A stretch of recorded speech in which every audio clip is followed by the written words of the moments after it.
Welcome to News9 Mediaverse and you are watching On Point. On the third day of the Bharat Jodo Nyay Yatra, Rahul Gandhi termed the Pran Pratishtha ceremony at Ayodhya a political event. Centered around Prime Minister Narendra Modi, Rahul Gandhi said that the BJP and RSS have given the entire event an election flavour, and that's why it is difficult for the Congress to be part of it. Rahul's remarks come amidst sharp criticism of the Congress decision to decline the ceremony's invite. On the other hand, Rahul Gandhi on January 22nd will visit the Lord Shiva Dham in Assam. Several Congress leaders, on the other hand, visited Ayodhya on 15th January on the occasion of Makar Sankranti. So my question is Congress playing a double-edged politics? The leadership says that they will not go there because it's political, but then you have the Hudas of Haryana in Ayodhya. By rejecting the invites but still projecting soft Hindutva, what does Congress desire to achieve? Is it not sensing the public mood? And will these comments by the Congress leader add anything to the party or only end up hurting the electoral chances because people will find them confused?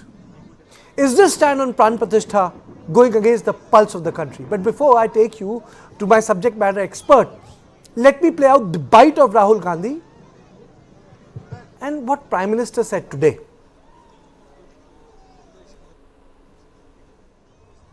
The RSS and the BJP have made the 22nd January function a completely political Narendra Modi function. It's become a RSS BJP function. And I think that is why the Congress president said that he would not go to the function. आजकल तो पूरा देश राममय है, राम जी की भक्ति में सराबोर है। लेकिन साथियों, प्रभु श्री राम का जीवन विस्तार, उनकी प्रेरणा, आस्था भक्ति के दायरे से कहीं ज्यादा है। प्रभु राम गवर्नेंस के, समाज जीवन में सुशासन के ऐसे प्रतीक हैं जो आपके संस्थान के लिए भी बहुत बड़ी प्रेरणा बन सकते हैं। I'm joined by Geeta Bhatt, academician and political analyst. I am also joined by Shantanu Gupta, author and political analyst, and Anil K. Verma. Thank you all of you. And in my studio, I am joined by my input editor, Brajesh Pandey. I'll straight away go to Mr. Gupta. Mr. Gupta, how do you define, assess the statement of Rahul Gandhi that it is a political event, not minding the fact that even the renovation of the Somnath temple was done by senior Congress leaders in 50s? Wasn't that political, in which the president of the country, the deputy prime minister of the country, the chief minister of then the most important, the biggest united province, Uttar Pradesh, they themselves were involved? But that was, if that was apolitical, how come this has become political? I think, I guess you have answered the question yourself by quoting Jawaharlal Nehru not going himself to the Somnath Mandir renovation.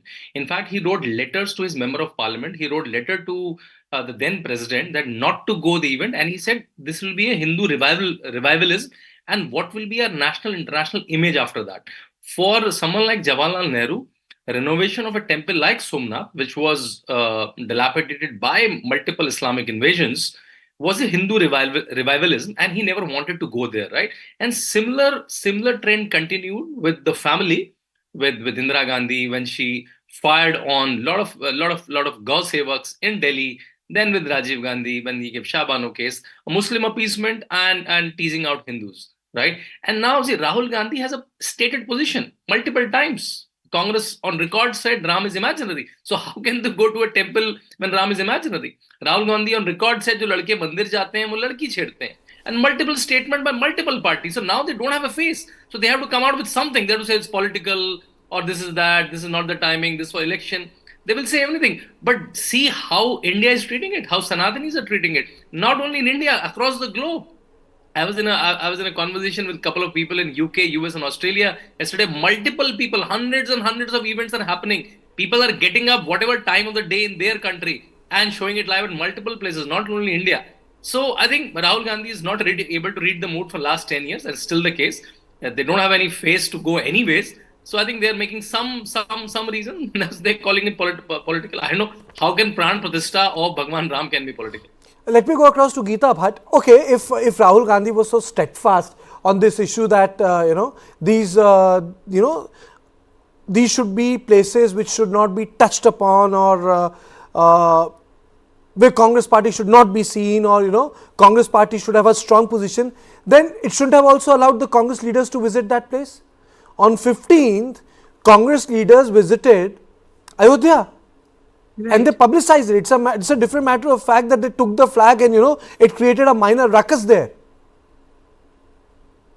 Right, Kartikeya ji, I think the Congress party itself, it stands divided over the decision that has been taken by the leadership of the Congress party, and it is rather, it's rather sad, I can say, that that Mrs. Sonia Gandhi and Mr. Kharge and Mr. Adhir Ranjan, they have in fact lost an opportunity of a lifetime.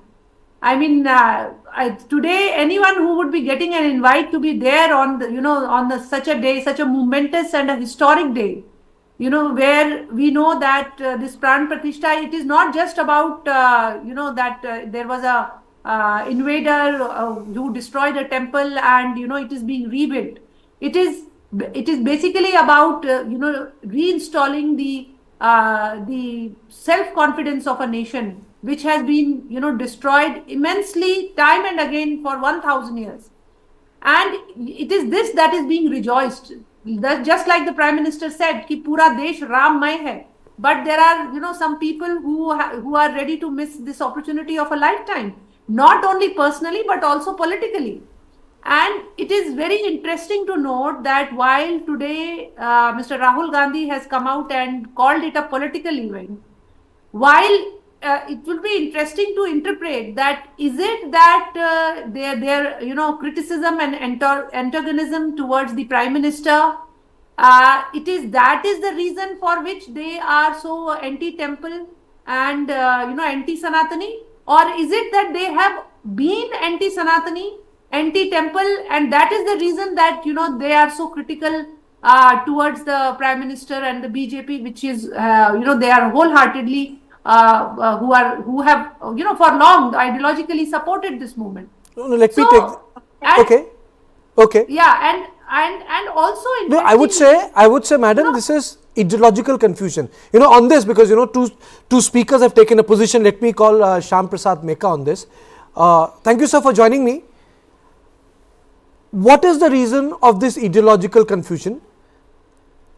Today I saw a lot of WhatsApp messages, Chalo Ayodhya, जिसमें प्रियंका गांधी वगैरह सबकी photo लगी हुई थी, and a lot of prominent people were there. Second issue is the leaders of the Congress party themselves went to Ayodhya. It was a public event covered by public agencies, so no, it's not as if I'm just cherry picking it. And third, the foremost, if Congress leaders are saying Chalo Ayodhya, they are going to Ayodhya, and the topmost leadership is saying that it's an RSS event, or it's a PM's event, it's a BJP event, we are not there, because Digvijay Singh on TV9 Bharat also said on record, and I am quoting him because I was there as one of the panelists, ताली बजाने के लिए हम नहीं जाएंगे. Being the foremost biggest opposition party, I mean to say, sir, it's been 9 years. Ideological articulation on issues of culture, religion, and Ayodhya, Kashi and Mathura, why are they unresolved in the Congress party, sir? See, I think there is no ideological confusion. Actually, Congress party is very, very clear. Congress party clearly said the invites that were sent to the top, the three people were rejected because this is being conducted as a political ceremony to help the elections for BJP and to basically mislead people into some sort of a frenzy. And we are clear on that. Congress party won't say any of its members whether to go to a temple or not to go to a temple.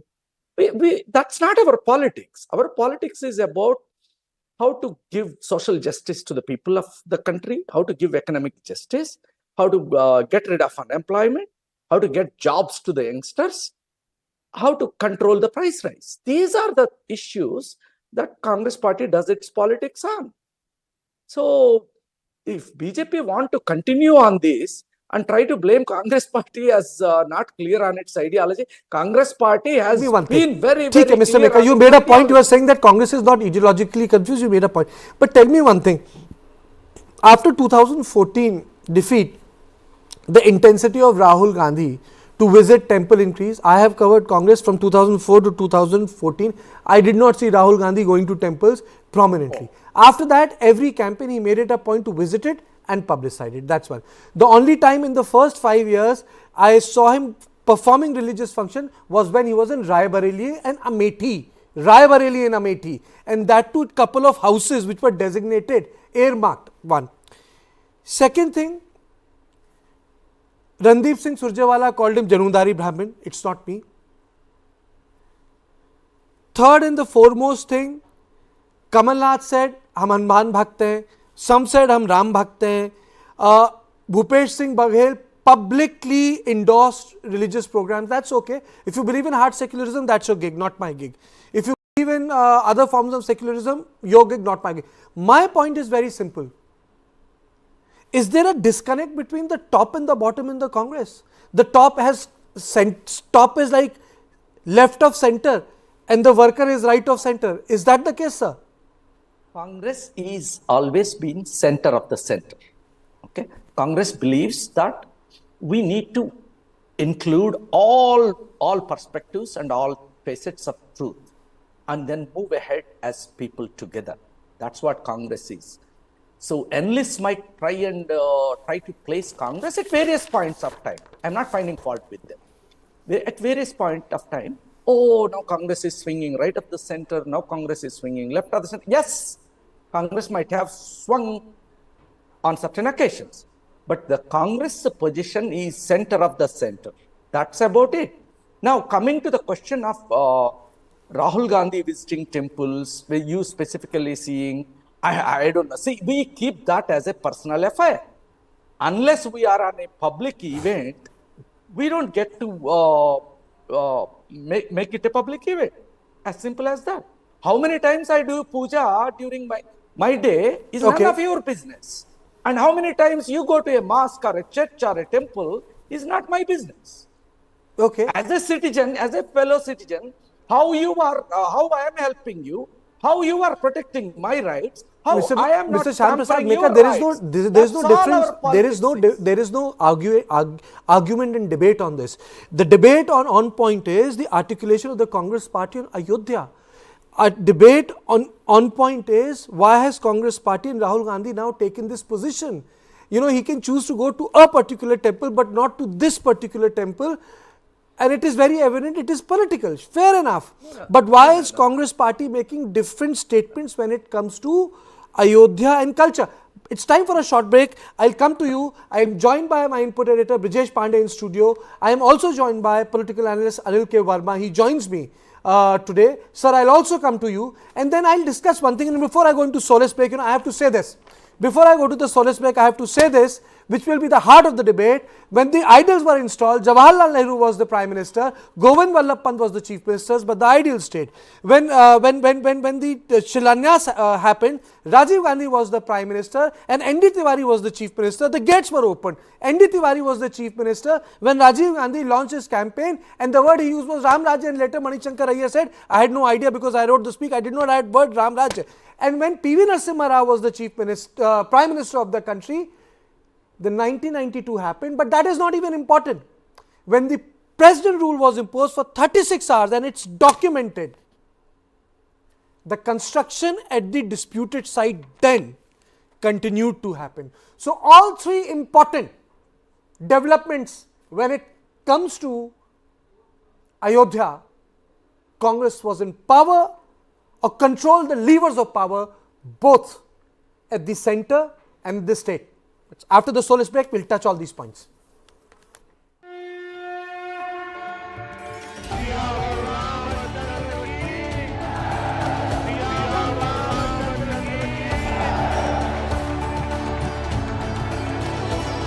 $392 pillars, 44 doors.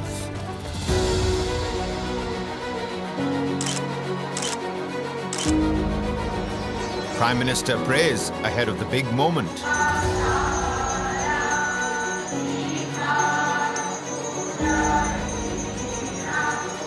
Special rituals in Ayodhya.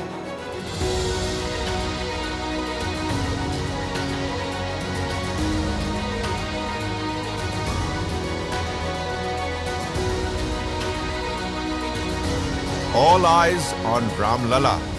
पूरी दुनिया उत्सुकता के साथ 22 जनवरी के ऐतिहासिक क्षण का इंतजार कर रही है. Pran Pratishtha. Rolling coverage. Only on News9 Live. Okay. Now, let me come to Brijesh. Brijesh, let's fix the second part of the debate. We covered the Bharat Jodo Nyay Yatra. The first day, both of us were in the studio for 3 hours. Rahul Gandhi started from Manipur. You know, he spoke on the issue of Manipur. Now he's in Nagaland. Tomorrow he's going to be in Assam. It was half localized, you know, half in the national context. But today he specifically addressed the issue of Ayodhya, Ram Temple. Do you think that it's a fit political response to counter a dominant narrative? I don't see that it's a fit political response. The reason why I say so is because what he said came in stark contrast to the stand which has been taken by Congress till now. You know, it all started with you know, the respective chief ministers saying that they will light a diya in all the temples on 22nd of January, and also that, you know, that the UP Ajay Rai, UP state chief, and Avinash Pandey, Karnataka was the first day. And Ajay Rai said that, you know, that we will go to take a holy dip in Saryu and visit Ram Lala, and all the chief ministers were striking a note which is in constant with the kind of mood which was prevailing in the society. Then came the invite. Even the invite was dealt pretty okay. That, you know, it was that they respectfully declined. They believe that you know, they considered it as a VHP, RSS, the gig and all that. That was given to understand, but was not stated openly. You know, the one very interesting thing happened between all of these, that, you know, the Shankaracharyas also started saying that, you know, that we are not invited to the event, and you know, we will not go to the event, which led to a lot of you know, I would say politically very good for the Congress, as they were not the only one who declined, or the only one who was saying that they were not going to the Pran Pratishtha thing. But then post that, Rahul Gandhi came forward and said that it's an event which is being organized by RSS VHP. I mean, politics is art of subterfuge. If as a politician you have to state the obvious, this means you are not a politician at all. And you know, I know I consider Shyam Meka to be in a very unenviable position right now. He has to defend this. I mean, it's absolutely understandable. But the fact of the matter remains that, you know, that Rahul Gandhi, what he did in his private was never discussed in public. But what he did in public was discussed in public. The fact is that, yes, you know, for both 14, 17, 22, 19, we all saw Rahul Gandhi converting from a secular politician to a soft Hindu. Did you also notice one? And in the middle of this, then you actually say something which literally wades into the controversy. Is something, I mean, it Did you also notice one thing? You know, most of the response I have absorbed of Mr. Gandhi, when it comes to critiquing RSS, is non-constructive. मैं सावरकर नहीं हूँ, ये RSS ने किया है. The response is, you know, it's like New Labour. I know it's a sort of a long shot example. You know, you reinvent yourself. When you say I'm not Savarkar, then the question is, okay, how do you define yourself? This is RSS function. How do you define yourself? I would say, Kartikeya, that, you know, I would not say that that he's not being constructive or destructive in his criticism. What I would say that he's not being consistent. The point is that, you know, when you say that I am not Savarkar and you stick to it, then I understand that. But when you say that I am not Savarkar, and then, you know, under the pressure of Sharad Pawar and under the pressure of Uddhav Thackeray, you completely stop talking about Savarkar after some time, is what explains his inconsistency. Okay. And that is the biggest problem. Let me go across to Mr. Verma. Mr. Verma, you know, response is evident. I don't want to waste your precious time by saying कि Rahul Gandhi पे आपका क्या मानना है. I would ask you, doesn't this reflect the dwand, unresolved dwand within the Congress party on the issue of Hinduism in culture, which emanates from the politics of 1930s, 40s and 50s, unresolved. And I said before the break, of 1949, 1989, 90 and 1992. In all three most important phases of Ayodhya, you had a Congress Prime Minister and you had a Congress Chief Minister. True, Kartikeya. I think, as I earlier also indicated in your program, that I believe that the Congress party is undergoing through a phase of ideological confusion and ideological misdirection, and not able to hold on to a particular consistent ideological line. And the second thing which is very important is that if you, as you yourself very beautifully narrated, that the Congress party has not been able to, align its concept of secularism with its own ideology. They have not been able to understand that the culture part of our Indian society is different from the religion part. And this confusion, that they have not been able to completely understand themselves. I don't know, they are very competent people in the Congress, but they have not been able to synchronize and amalgamate culture and religion. Because Ram and Ram temple, they emanate right from the constitution. And as you yourself indicated, initially the Congress party has been instrumental in so many, issues that led to finally the opening of Ram temple and the construction of Ram temple. So to say that I will not attend and I will abstain from the Congress, and yet many Congress people going to the Ayodhya, so they are themselves creating a confusion. And the third thing is that they are themselves trying to politicize the whole issue. If BJP would have, done it, I would understand that. But the Congress party has itself made this entire business a political issue, and by saying a lot of things which are very, badly taken in the public domain, and the people are unhappy about several utterances of the Congress party, and the signals are, the statements they are making is not very well taken in the public mind. So all these things, I think, they are adversely impinging upon the entire image of the Congress party and also Rahul Gandhi. Absolutely. Before we go any further in the show, let me play out another bite of Rahul Gandhi and also of the Minister Rajiv Chandrasekhar on this issue. We are open to all religions, all practices. Even the authorities of the Hindu religion, the biggest authorities of the Hindu religion, have made their view public about what they think about the 22nd January function, that it is a political function, right? So it is difficult for us to go to a political function which is designed around the Prime Minister of India and designed around the RSS. देखिए, वो जो भी कहे, हम देश के हर भारतवासी नागरिक जानता है कि 65 साल से जो अन्याय कर रहे थे गरीबों पर, जो गरीबी हटाओ के एम्प्टी स्लोगन चलाते थे, प्रधानमंत्री मोदी जी के आने के बाद ही 25 करोड़ लोगों को गरीबी से ऊपर आने का मौका मिला। तो न्याय कौन कर रहा है और अन्याय कौन कर रहा है, देशवासियां जानते हैं। स्टार्टअप्स की दुनिया, जो पहले उनको कैपिटल नहीं मिलता था, पूरे बैंकिंग सिस्टम के 97% का कब्जा 8-9 ग्रुप्स ने किया हुआ था कांग्रेस के दौरान। न्याय किसने किया है, अन्याय किसने किया है, वो लोग जानते हैं। अन्याय कांग्रेस ने बहुत सालों से किया है देश पर। अगर उनको अपना जो भी है इवेंट को न्याय यात्रा कहना है, इसमें कोई हमारे कोई ऑपोजिशन नहीं है, वो राम मंदिर में जा नहीं रहे हैं वो? देखिए, वो जाए नहीं जाए, हम सब तो जाएंगे ना। ये तो भारतवासियों की आस्था का सवाल है और हम सब जाएंगे और हम वहाँ पे बहुत हमारे डीप फेल्ट हमारा फेथ का एक प्रदर्शन करेंगे। Okay, Mr. Gupta, do you think that they have lost a historic opportunity? I mean, to say it will be enshrined in history that when the inauguration, the Pran Pratishtha took place, the main opposition party was not there. I think if I were to advise Sonia Gandhi and the group, their presence there would have taken the limelight from Narendra Modi. Right? Just their presence, sitting on a chair wherever the place given to them. But I think this is the history they have shown. I just want to read a letter that Sonia Gandhi written to the Pope when they were invited for the canonization of Mother Teresa. She wrote, I just read the 2 lines, every citizen of India, including 20 million Catholics, takes immense pride and joy in the recognition of Your Holiness and the Catholic Church of Mother Teresa. And then she added, I will send Margaret Elva and Mr. Valerio for the event, right? And these all things are in public domain.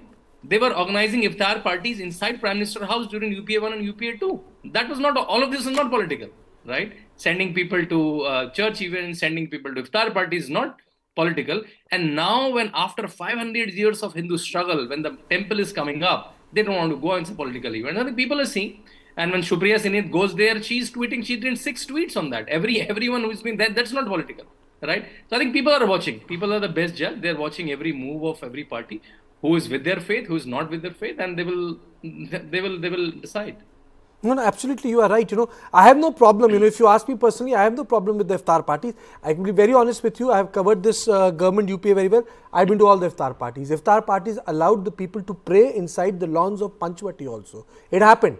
Number of times I went, and journalists from every hue went, those who are covering BJP and those who used to cover Congress. Everyone wanted to be there. I think what is the issue at heart is the lack of political response. And the lack of political response is, which is going to be the last and the main part of my on-point debate is, Indira Gandhi never opposed its opponent by calling them that you are doing Hindu politics. And I'll read you a line, this is from Neerja Chaudhary's book, which he recently wrote after Bharatiya Janata Party was formed. Atal Bihari Vajpayee was taken to Punjab, and there were naras written all over the walls, and then the president of the Bharatiya Janata Party was telling me, देखिए वाजपेयी जी पूरे जगह लिखे हुए हैं यहाँ भाजपा का अध्यक्ष बनिए. So Vajpayee ji got irritated. He said यही तो दिक्कत है, ऐसे बनिए है. कहने का मतलब है कि people know how to redefine and resurrect themselves, because Indira Gandhi was trying to push them to a particular direction. BJP didn't go there, and BJP reinvented itself.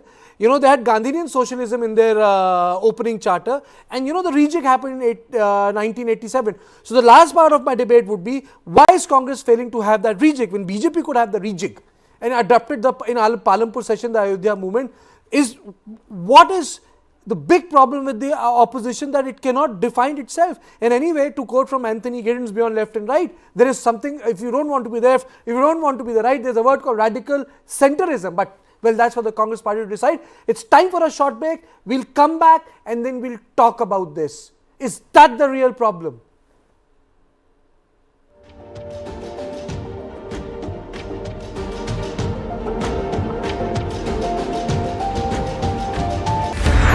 Ram's Ayodhya rebuilt.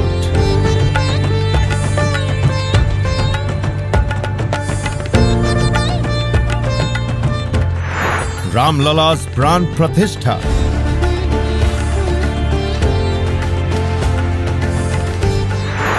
Countdown to January 22nd.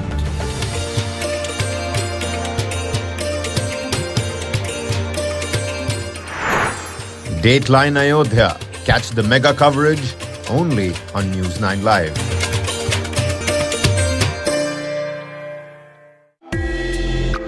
Currently, the industry is facing a lot of challenges as far as demand is concerned. Basically, that US markets has slowed down because of high inflation.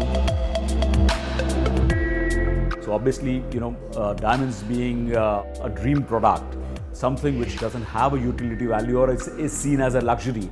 So that obviously goes off your shopping list. That's the first item that will go off your shopping list, especially in recessionary trends. The lab-grown diamonds are not mined, and they do away with the entire mining. So they save up on all the environmental damage that is associated with mining, and of course, the mining cost, which is why they're even more affordable. People that is impacted by all these recessions are the artisans, are the people who work in this industry, right? But I think lab-grown diamond has allowed them to actually use their skills in the same product. This and more streaming on world's first news OTT, News9 Plus.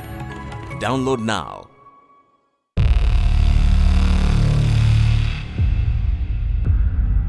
वर्ष 2070 तक Bharat net zero का लक्ष्य हासिल करेगा. There is certainly a wall of capital coming into the clean tech, climate tech space, not just in India but across the world.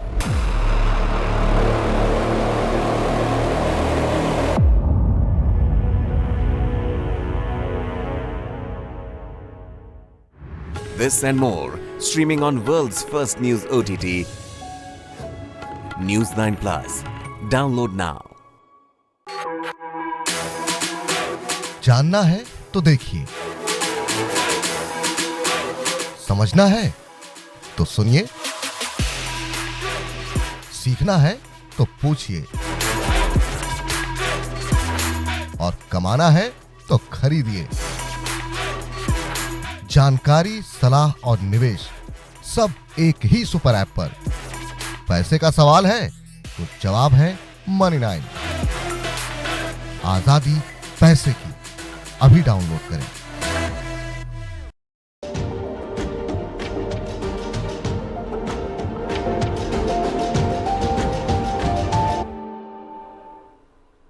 So what is the issue at heart? Let me go across to Mr. Verma. Mr. Verma, Indira Gandhi never used to say that, RSS is a Hindu party or BJP is a Hindu party. Is that the mistake the Congress has made by calling its adversaries the Hindu party, Hindu interest? Kartikeya, a political party that has additional, presence and a long historical background. I mean, Hindus are just, people of this country. It is true that the division of the country was made on the basis of religion. So most of the people who went to Pakistan, the leftover entire population remains Hindus, and it is the generosity of the rulers of that time, Congress party, I must say, that they gave good attention to the minorities, especially the Muslims. So neglecting the Hindus would be politically very counterproductive. And therefore, Indira Gandhi was a very shrewd politician. She would not indulge into, she would blame the RSS sometimes, the BJP, she would counter as a political rival. But she would not give an impression that she is anti-Hindu. And therefore, the Congress party right now is indulging into this kind of ideological confusion, that in their drive, in their enthusiasm to project themselves as a secular party, which they of course have the right to do, but at the same time, they must synchronize their secularism with the cultural moorings of the country and not give an impression that they are an anti-Hindu party, which is the majority and bulk of the people. Because ultimately, it is the votes which matter. It is the people's support which matter. And unnecessarily, you are doing something and losing the people's, sympathy and support. So that is politically, I think, is not a very, very sound strategy and maybe counterproductive for the Congress party. And there is a lot of confusion created in the psychology of the country, especially the voters who are going to vote in 2024. Because there will be an issue, when he will be in the temple there, whichever temple is in Assam, it will be the issue of, religiosity and relationship of a party with the religious temperament of the country. So whatever you do, it's like Coca-Cola versus Coca-Cola Light. Absolutely. I mean, this is, so artificially structured. The Congress stand is so artificially structured. It lacks maturity. It lacks any rationality. And as some panelists was very correctly indicating, that had they been to this Ayodhya thing on 22nd, there would have been a tremendous, attention of the media and the people on the Congress party, and the Congress party would have suddenly won a very large section of the Hindus, by their simple presence. So because they are going before the ceremony, they will go after the ceremony. But saying that they will not go on it's like visiting the Red Fort before 15th of August and after 15th of August, but boycotting the 15th August ceremony. So all these things, they are politically, should have been considered by the Congress party, and abstaining from that, as I earlier also told you, going to there might not have been so beneficial. Of course, it would have been beneficial to some extent, but abstaining from the 22nd of January congregation would be certainly harmful for the Congress party. Brijesh, Bharat Jodo Nyay Yatra is, it's happening, it's happening every day. But, instead of the response with the Bharat Jodo Yatra, within first 4 days gain, Bharat Jodo Nyay Yatra has not been able to gain that traction, if you recall. First 4 or 5 days, people started to take notice of it. Today is the 3rd day. I think, whenever anything starts for the first time, there's a natural curiosity about it. When Bharat Jodo Yatra started, people saw it as a new experiment by the Congress party. They were very apprehensive about the fact that whether this will actually help up in improving the image of Rahul Gandhi and all, and whether Rahul Gandhi will be serious enough to complete the yatra or not. So there were various factors at play there. And the first, the natural curiosity was the reason why it was covered in great detail. There is also, Kartikeya, a tyranny of distance, because what is happening in northeast, and there's a lot of connectivity issue and all. I think, once it starts entering Bihar and post, then when it starts entering Uttar Pradesh, the kind of reception to Bharat Jodo Nyay Yatra would be completely different. And B, I would say that, theoretically I agree with what Mr. Obama was saying, that if it had gone there, they would have gotten a degree of spotlight on them and attention. But honestly speaking, it would have not been bad. I would just say that. I'm not going to say that they would have stolen. They wouldn't have lost anything. They would have not lost much. But I think what is happening is that right now there are various seeds also at the forefront. There are people who are saying things which are not in consonance with the rest of the narrative. The Congress should have allowed those people to do the talking rather than Rahul Gandhi doing the talking himself. I think there is one more aspect, Brijesh. Let me inject this into the debate. Let me go across to Geeta. Geeta, is Rahul Gandhi getting this, one particular thing wrong, and that is, in politics of 50s, 60s, 70s, the cultural and political, or say cultural, social expression of Hinduism on streets was equated with some sort of fundamentalism, some sort of radical politics or negative conservative politics. I mean, just when he says it's personal, isn't he not getting that people in this country, a majority, also like a social public demonstration of their social Sanatani belief? It's a fundamental question I'm asking. Can you unmute yourself, Geeta? Can you unmute yourself?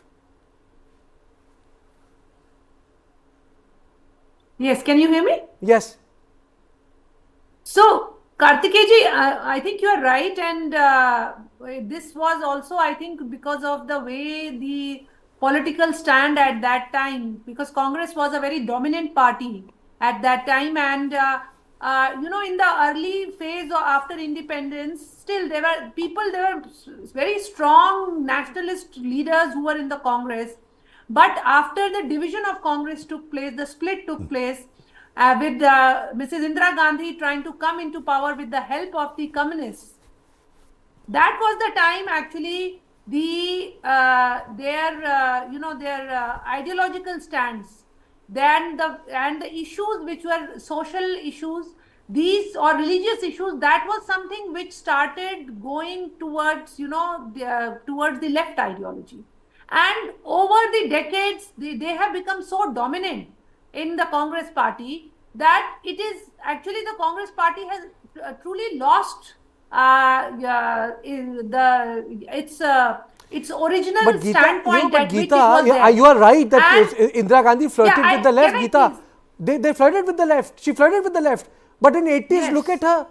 From Devaraha Baba to everyone, she was on a different avatar altogether, I'm not singing. There's also a line I would say before, I'm sorry to interrupt, it's like, when you are a confident politician, when you're an astute politician, And when you are traveling power like Indira Gandhi was, there was actually never a need to make a song and dance about your religious belief. She would wear Rudraksh, she would wear Rudraksh, she would go to Devra Baba, she would get the blessings of Devra Baba. And there was no need for her to project herself as a very Hindu. few people, it was understood. And very few people would also know, I know it's long time back, even Rajiv Gandhi consulted Devra Baba on the issue of the opening of the locks of the temple, or at that point of time Babri Masjid, Geeta. Yes, but wasn't that religious? Wasn't that religious?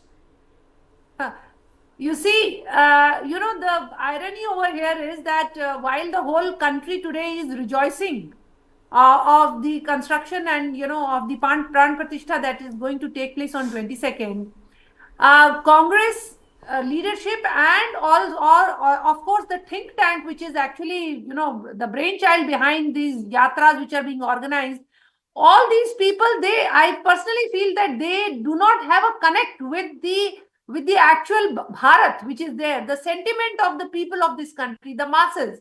There is a disconnect between them. And I also want to put forth one more point here, Kartikeya ji, that when the Congress party got an invite, Mr. Venu Gopal had even thanked for the invitation and said, we will get back to you. Now, if they were not keen on going and attending the Pran Pratishtha, they could have declined it, right there and then, within a day or two. Why is it that it took them more than 2 weeks to come to take the decision? Okay. Because while they are trying to accuse the BJP for politicizing it, it is actually they who are trying to weigh that how politically. Geeta, my question is even more fundamental.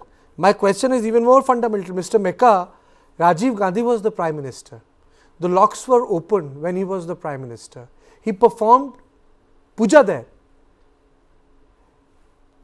Kartikeya, the 1990 election started from there, and Ram Rajya word was used by him. Okay, do you want me to answer, or do you want me to just blurt out something? So no, answer. Okay, take your time. No, this is not one of those shows. Answer. Answer. No, don't be condescending, Mr. Mecca. I give everyone time and I don't interrupt people. Please don't be condescending. Don't be condescending. You know how much time you have given. No. The show has not ended. Mr. Mecca, show has not ended. Show has not ended. Wait. So count your chickens when they hatch. Please. You can continue your Congress bashing. I have no problem. No, don't be condescending. If I don't give you time on the show, then you can accuse me at the end of it publicly on Twitter. No problem. Okay. But the show has not ended. I won't do such things. Okay. Now, coming to Mr. Verma actually made a very good point. See, we are so reductionist. We are making it Hindu-Muslim, soft secularism, soft Hindutva. No, this is not the issue. That is not how the politics of the country works, or at least the Congress party works. There is no soft secularism. There is no hard Hindutva, soft Hindutva. There is Hindutva, it's a political ideology. There is secularism, which is a political ideology. As simple as that. Now, Mr. Verma made a very good point, actually. He mentioned that Congress is sometimes confused between religion and culture. He is actually very, very correct. I agree with him. Throughout our history, there are times when the Manuvadi and feudal elements, both within Congress and outside Congress, have taken hold of the political discourse. During those times, yes, there was some dilly-dallying within Congress also. Today, as I am saying, Congress is very clear on its ideology and which elements are trying to pull it to which side. Congress is very, very clear under Mallikarjun Kharge and Rahul Gandhi. We have no confusion in ideology. We are just not feeding into the cliché terminology or phrases of the usual analysts. That's what it is. We know what we stand for. We stand for individual liberty, individual's choice of their religiosity, and it has nothing to do with the affairs of the country. It's about individual religions, and we want every religion to flourish, and we want each one of our leaders to go ahead and practice their religions. As simple as that. The country's affairs are about the secular matters. That's what Congress is doing. Congress is very, very clear, thankfully, in its mind, in its philosophy at this point of time. This is not confusion. This is actually the clarity that the Congress has now. Yes, The Manuvadi and feudals have confused Congress and the entire country for so many years after the independence. Yes, we agree. Who are the feudals and who are the Manuwadis, sir? Who are the feudals and who are the Manuwadis? I mean, so you use the word na feudal and Manuwadi. So please quantify feudal kaun hai, Manuwadi kaun hai? Okay, I will tell you. See, look at even today. Okay, now Congress is fighting. Even today, take some 10,000 families out. What is the power structure in India? Who rules this country? The same 10,000 families, maybe. They are the politicians, including in Congress. They are the class 1 contractors. They are the film producers, right? They are everything.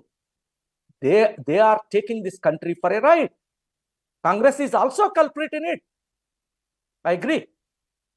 Those are the feudal elites.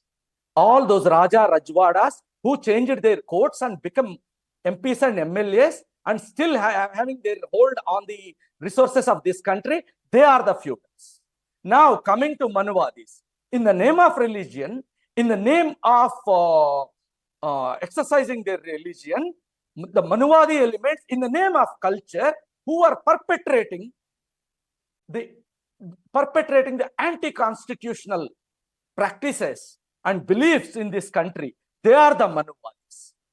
People who can't tolerate women, who can't tolerate OBCs and Dalits and Adivasis in this country, they are the Manuwadis. Okay. Am I clear in my definition? Have you put across your point? Yeah. Okay. Mr. Gupta, are you there with me? Mr. Gupta? Yeah, I'm here. Okay, before I close my show, I'll take closing comments. I'm not going to get into the issue of Manuwadis or the feudal right now. Isn't the heart of the debate, let me come to the point, is the fact that the cultural nationalism has become India's mainstream and Congress is not being able to redefine that relationship and break out of the Nehruvian mold, because nothing is static in life of nation states across the world. States change their ideologies. And that displacement has taken place, which is not micro in nature. It is impacting every part of the social and cultural order, including the political superstructure. I think you are bang on, and these were exactly the same debates that Nehru and Patel had, and there are multiple letters, I think, and they came out. So when I discussed about Somnath, just read the letters what Nehru and Patel writing to each other. These are exactly the same. But Patel died at an unfortunate time in 1950, and Nehru had it say all along, and then it passed on, right? I think we should also take a look at the 2014 report by A.K. Antony when Congress lost miserably. And A.K. Antony report literally marked the same, that Congress should come out of the anti-Hindu image, and then started the temple run. And now Congress is in like quagmire. Shall I go? Shall I not go? Shall I still be appeasing my Muslim vote bank, or shall I still give some leeway to my Hindu vote bank, right? I think they are in this confusion. That confusion is very apparent generally, and in the panelists with Congress came. Absolutely. And Prime Minister Narendra Modi, thank you all of you for joining my show. And every day we will be covering every ceremony which is going to take place in Ayodhya on Monday. We will be participating in the grand ceremony. But right now something which really, which is impacting everyone is that the Prime Minister has actually gone into the bleed crease. Cultural bleed crease, I would say.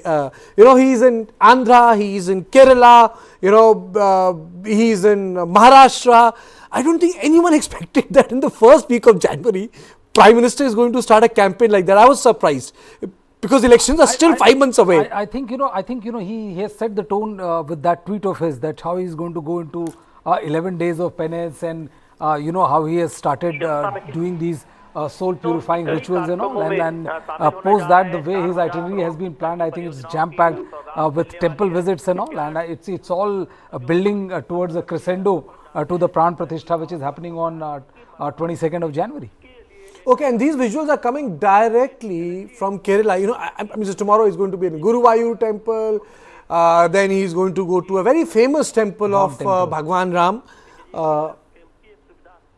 And I choose not to use the word Lord.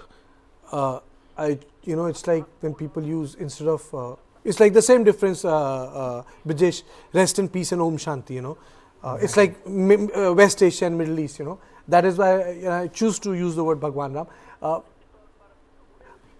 Despite so much of hard work, they have not cracked Kerala. That's also a reality. No, of course they have not cracked Kerala. I see, you have to understand. And there's one, as a political party, Kartikeya, they have cracked Udupi, which is next to Kerala, but they have not cracked Kerala. You have to understand one thing very clearly, that if you be static, you'll die as a fossil.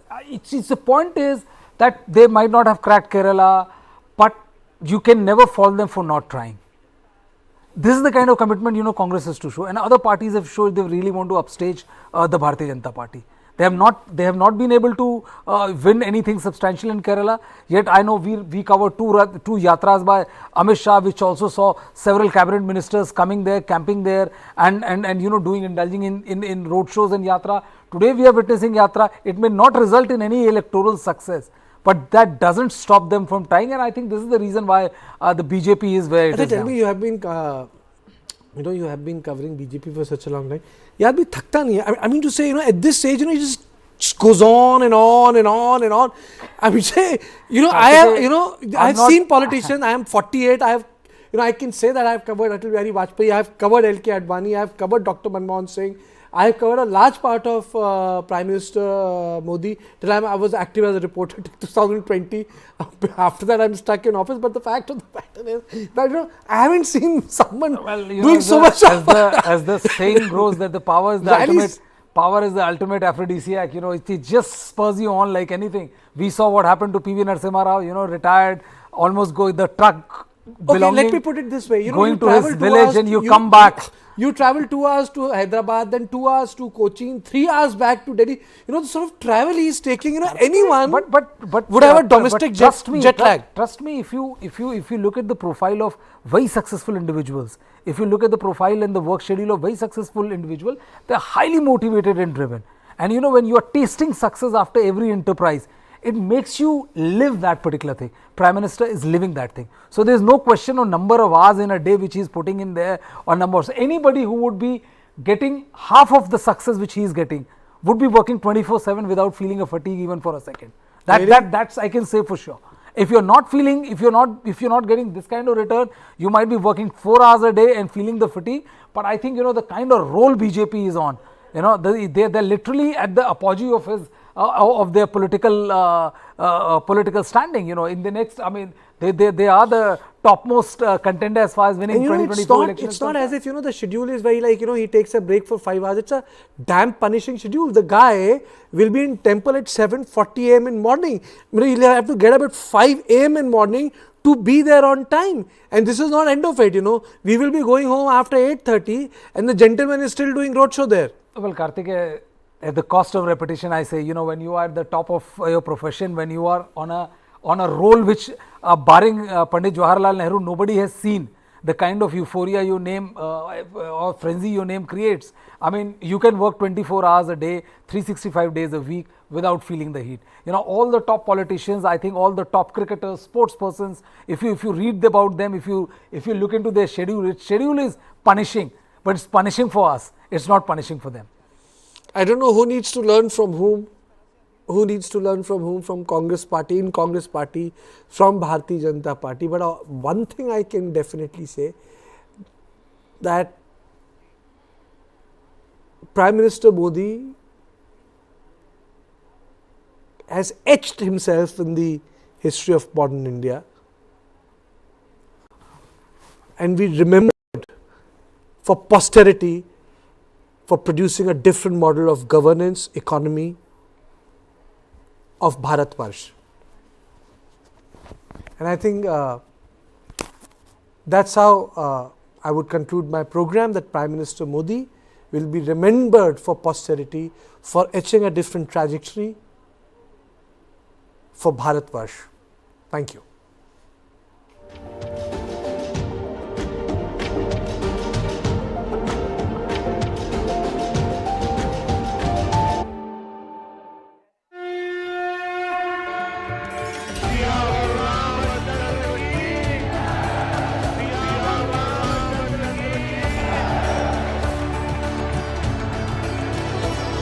$392 pillars, 44 doors.